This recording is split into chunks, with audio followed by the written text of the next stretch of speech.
Well, welcome to another edition of Motor Cars Enthusiasts. Well, with the coronavirus out there and out and about and killing off a lot of fun events around the world, including the Geneva Motor Show, which was actually canceled as Switzerland claimed that any event with over 1,000 people cannot exist in this world where the coronavirus or the K-19 virus is out and about. But the show went on without a hitch, at least virtually, including the folks over at Porsche showing off the 2021 911 Turbo S. This vehicle is powered by the 3.8-liter twin-turbocharged flat six, making 640 horsepower and 590 pounds-feet of torque.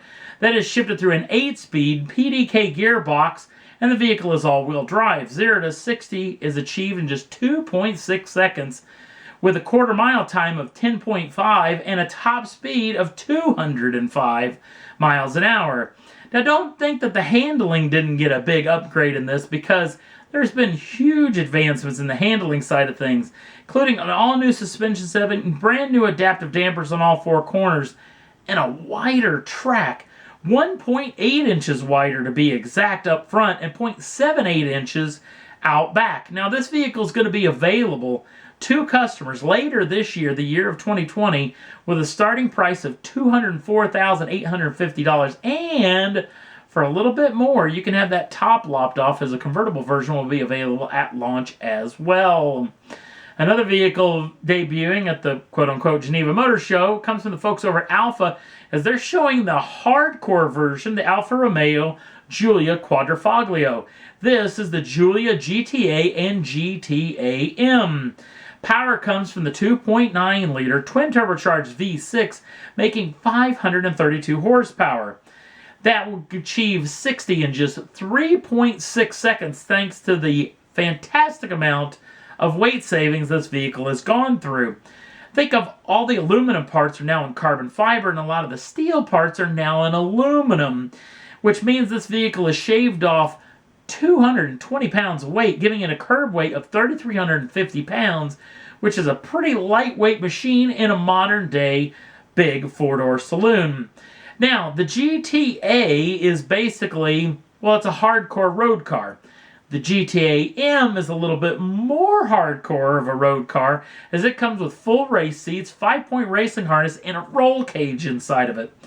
Now, Alfa hasn't said exactly how much this is going to cost, even though they're going to claim they're going to build 500 of these things for the world, yet they haven't exactly said how many of each. I'm assuming half and half, maybe.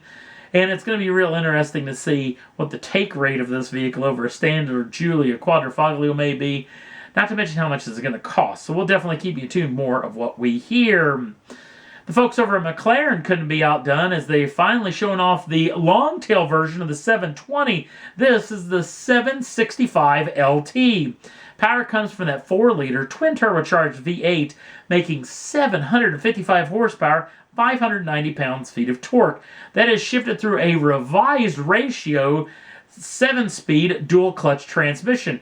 McLaren's claiming that this thing's got 15% quicker shifters in all the gears, meaning this thing can achieve a 0 to 60 jaunt in just 2.8 seconds with a top speed of 205 miles an hour. 280 would be really amazing.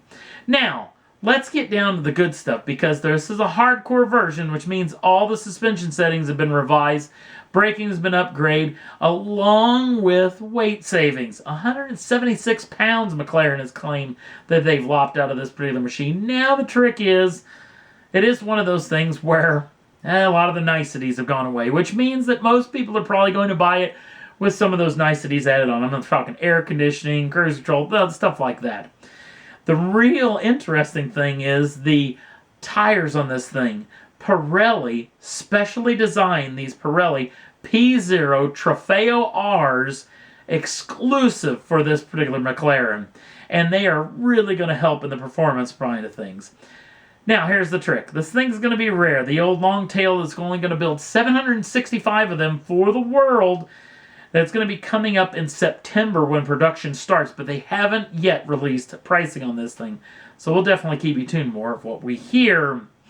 Next up on the list, well, the folks over at Koenigsegg weren't afraid of the whole coronavirus and held their launches right there at the Geneva Motor Show, even though pretty much wasn't anything else there. Including this. This is the brand new Jesco Absolut. Absolute meaning this is the top of the tree version. Christian von Koenigsegg comes out and said, this is it. This is all we're ever going to do in the speed and performance side of things as far as the speed thing is concerned, because they're hoping for a massive amount of top speed. All the downforce stuff is gone off of this thing as they're really going after a coefficient of drag. The 5-liter twin-turbocharged V8 on E85 makes an astonishing 1,600 horsepower and 1,106 pounds-feet of torque. That is shipped through a multi-clutch 9-speed gearbox. Now, the trick is a lot of the downforce side of things means some real good things if you really want to use this car, because a lot of luggage space is returned to this particular machine because it really isn't in the pursuit of downforce anymore. Not to mention the springs and the damper settings are actually a little bit softened, which means this is probably one of the most compliant Koenigsegg's ever built. Now, they haven't said exactly how many of these they're going to build, nor have they said how many Absolutes they're actually going to be as far as, well, let's talk about the pricing side of things. But they have talked about, they're talking this thing can go upwards of 330 miles an hour, which means this thing will begin again to be the fastest vehicle on the planet. So we cannot wait to see what Christian von Koenigsegg and his group has up their sleeve. Speaking of up their sleeve, another vehicle they're showing off. You ever want to own a Koenigsegg, but you want to take along more than just one friend? Well, the folks over at Koenigsegg got your back, because this is the brand new Gemera. Now, yes, it is a 2-door vehicle, but it does have 4 full seats inside of this vehicle. And the power plant's pretty extraordinary. A 3-cylinder power plant. In fact, a 2-liter turbocharged inline 3-cylinder that's up front. But on the E85, this makes 592 horsepower, 443 miles an hour. And the other interesting thing, it's a PHEV, a plug-in hybrid, the first time for the folks over at Koenigsegg. So not only is a 3-cylinder up front, but there's an electric engine on the rear of the crankshaft. And there's 2 more electric engines out back, making this vehicle all-wheel drive. And the total output, well, it beggars the belief, because it's 1,677 horsepower and 2,581 pounds-feet of torque. 0 to 62 is achieved in 1.9 seconds, and they haven't talked about a top speed, at least as of yet. The 15 kilowatt-hour lithium-ion battery will allow this thing to get upwards of 31 miles on pure EV range. They're going to build 1,000 of these things for the world, and those thousands haven't got an actual price tag, at least as of yet. So we'll definitely keep you tuned more of what we hear about the Koenigsegg Gamera. And last up on the list, well, it's been long rumored and long teased, Aston Martin showing off the V12 Speedster. Now, the V12 thing does give a little bit of the way, at least the name is, because it does come with the 5.2-liter twin-turbocharged V12, making 690 horsepower, 555 pounds-feet of torque. 0 to 62 is achieved in just 3.5 seconds with a top speed of 186 miles an hour. Now this harkens back to speedsters of old. No windshield, just open cockpit inside of this machine. And this is not some auto show drama queen as far as this vehicle is concerned. Or I should say show queen. Well, it could be a drama queen, you never know. They're going to build this thing. 88 of these things are going to be built for the world. And they're already talking about the starting price being 765,000 pounds sterling. No U.S. pricing announced as of yet. There is a question mark whether this thing will be coming stateside, but what a piece of kit this thing actually is.